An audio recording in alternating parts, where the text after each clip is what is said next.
계속해서 대구 경북 소식 전해드리겠습니다. 오늘 대구 도심에서는 국제대회로 인정을 받은 2014 대구국제마라톤대회가 다소 쌀쌀한 날씨 속에 열렸습니다. 전국에 14,000여 명의 마라토너들과 해외 유명 선수가 대거 출전해서 대회 신기록을 쏟아내는 등 국제대회다운 면모를 과시했습니다. 한태현 기자가 보도합니다.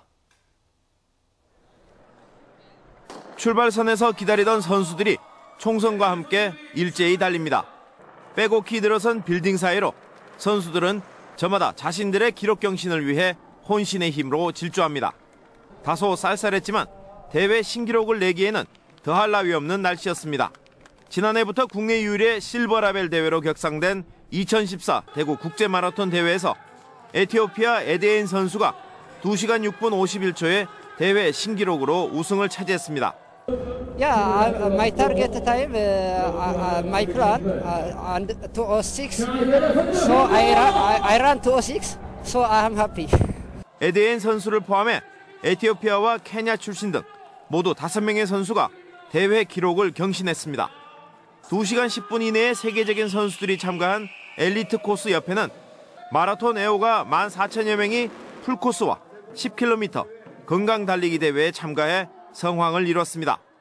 시민들의 열띤 응원과 주최 측의 숙련된 운영으로 참가자들 대부분이 만족해하는 분위기였습니다. 날씨도 좋았고 분위기도 좋았고 준비도 잘 해줘가지고 저희들 편하게 잘 뛰었습니다.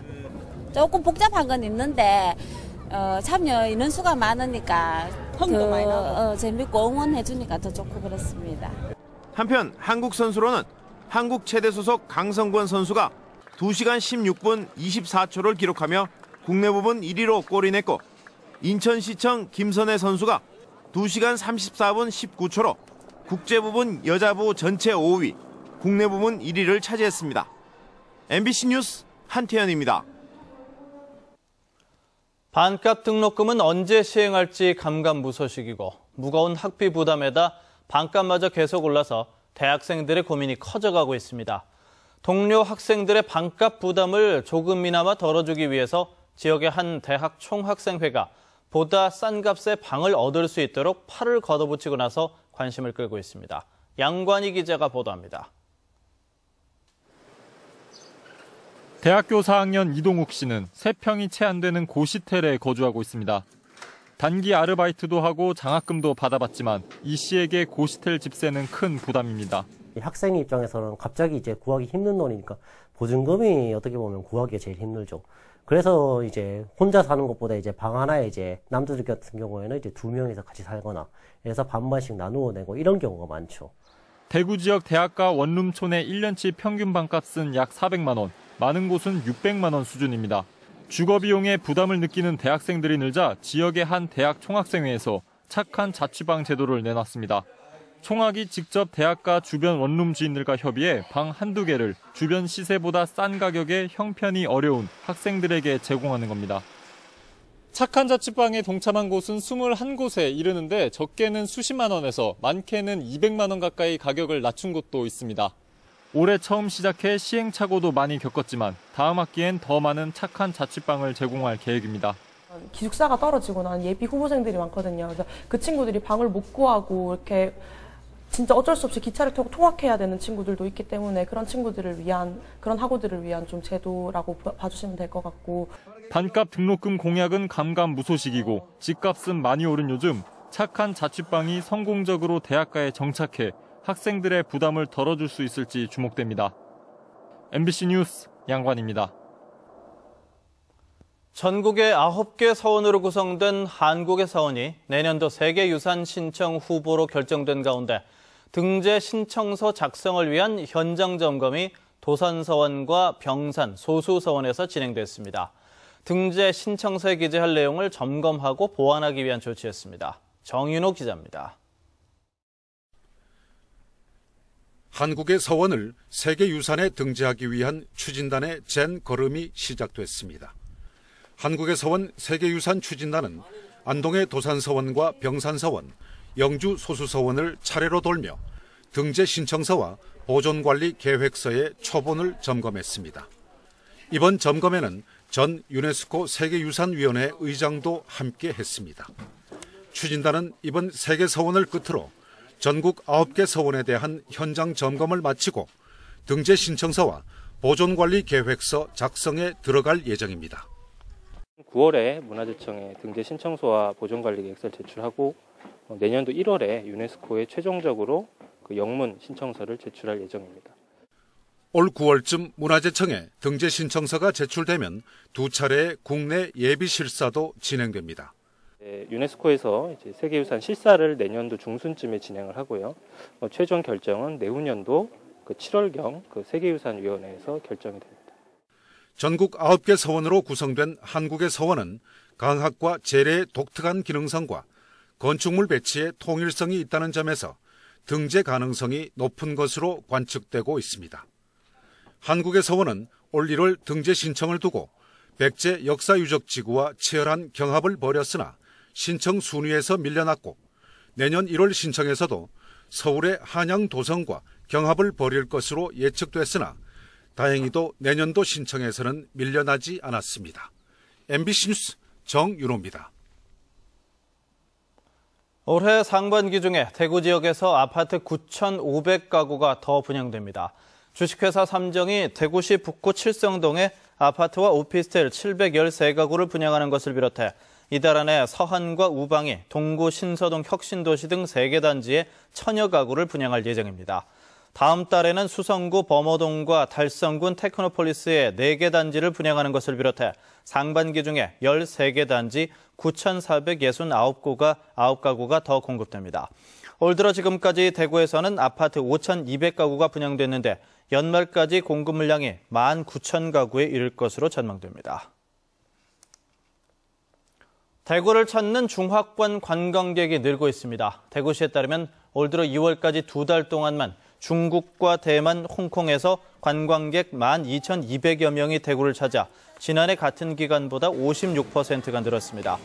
대구시는 지난 2012년 중국 관광객 유치단을 만들어 중국인들을 상대로 홍보를 강화하고 맞춤형 관광 상품을 개발했기 때문으로 분석했습니다. 대구시는 중국 신용카드를 쓸 수 있는 면세 점포를 늘리고 중국인들이 좋아할 음식점을 발굴하는 등 2016년에는 중화권 관광객 10만 명을 유치할 계획입니다.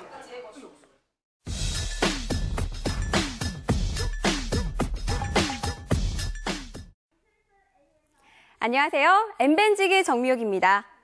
대구 경북 지역민들의 참여로 만들어지는 모바일 엠벤. 오늘은 회원들이 올려주신 내용 가운데 진위를 알아보는 이건 이렇습니다 코너부터 시작합니다. 박광택 님이 복무동 산책길에 줄기가 9개인 희귀소나무, 구절송이 있다고 알려오셨는데요. 수령이 약 100년 정도로 추정되는 이 구절송은 일반 소나무와는 달리 한 그루터기에 9개의 줄기가 자라고 있기 때문에 분명 귀한 나무이기는 한데 보호수로 지정되지 않아 조금 아쉬운 모습입니다. 구절송, 정확하게 어떤 나무일까요? 이 소나무처럼 9개나 되는 줄기가 병정에 낙오되지 않고 모두 비슷하게 자라나는 것은 매우 희귀한 형태입니다. 따라서 이 나무가 갖는 희소성과 특이성에 대한 가치를 보존하기 위해서는 관계기관의 협조를 얻어 보호되어야 하고 일반 시민들도 쉽게 이해할 수 있도록 간단한 안내판이 있으면 좋겠습니다. 희귀한 나무인 만큼 더 철저한 관리가 필요하지 않을까요? 이번 주에는 봄꽃이 활짝 피기 시작한 만큼 회원분들이 올려주신 화사한 봄 소식들이 엠벤을 달궜습니다. 김호진 님이 올려주신 수성못의 야경은 조명을 받은 목련꽃이 질식할 만큼 아름답습니다.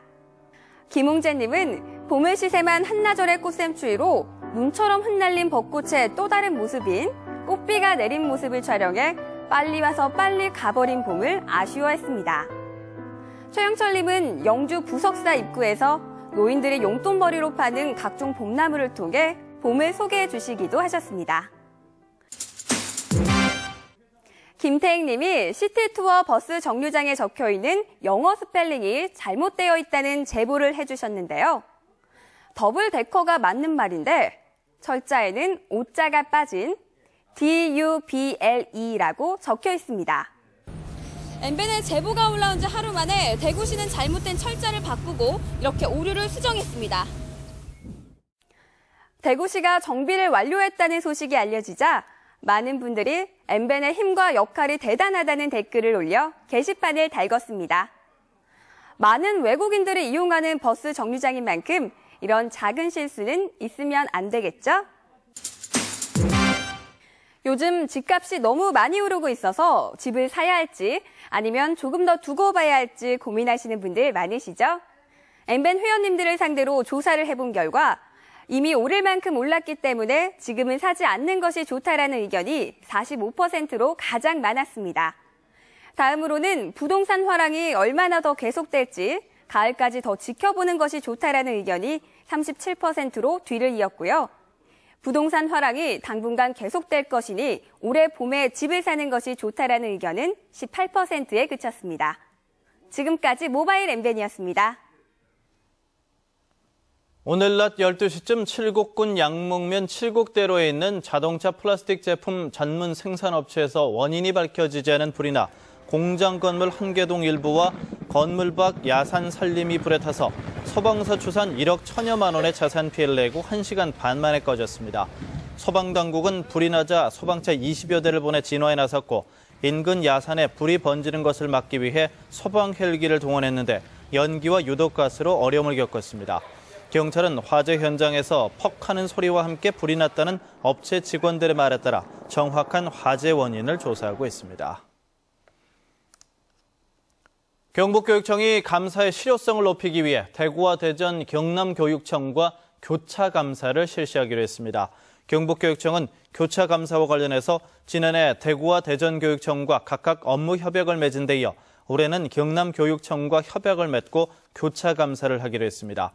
이에 따라 내일 경북교육청 감사 공무원 2명이 대구 송현여자고등학교 현지 감사에 참여해 계약과 세입 보수 분야 감사를 실시하게 되고 다음 달에는 대전과 경남교육청과 교차 감사를 실시할 예정입니다. 4대강 사업이 끝난 뒤에도 낙동강에 방치됐던 준설선에 대해 부산국토청이 안전관리 방안을 마련하기로 했습니다.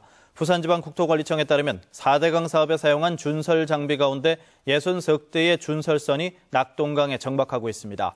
이 가운데 선주가 폐업 신청을 한 38척은 이달 안에 육지로 반출하기로 했고 구조조정 대상이 아닌 25척도 선주에게 안전조치를 하도록 하고 태풍이나 집중호우에 대비해 임시 계류장을 설치했다고 밝혔습니다. 환경단체들은 준설선의 기름이나 녹이 환경오염으로 이어질 우려가 크고 표류하거나 침몰하면 더 큰 사고가 날 수 있다고 주장해왔는데 실제로 지난 2012년 성주에서 준설선이 침몰해 기름이 누출되는 사고가 나기도 했습니다. 지난 1분기 구직급여 신규 신청이 지난해보다 30만 명 이상 늘었습니다. 고용노동부에 따르면 1분기 구직급여 신규 신청자는 30만 6천 명으로 지난해 같은 기간보다 2% 가까이 늘었습니다. 총 지급자 수도 53만 8천 명으로 늘었고 지급 금액은 9,585억 원으로 5%가량 늘었습니다. 고용노동부는 지난해 6월부터 65세 이상으로 실업급여 적용을 확대한 데 따른 영향으로 보인다고 밝혔습니다.